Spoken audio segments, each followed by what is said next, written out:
Nandiyan ba si Michael? Pakisabi nandito yung asawa niya. Labas mo siya.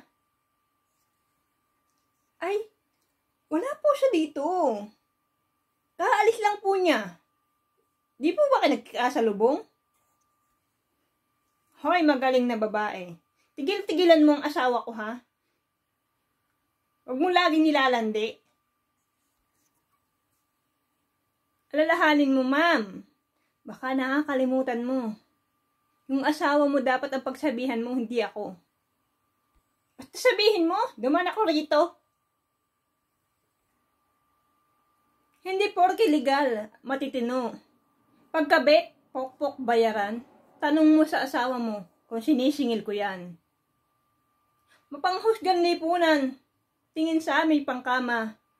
Di ako kalad ka rin babae, kusa akong sumama.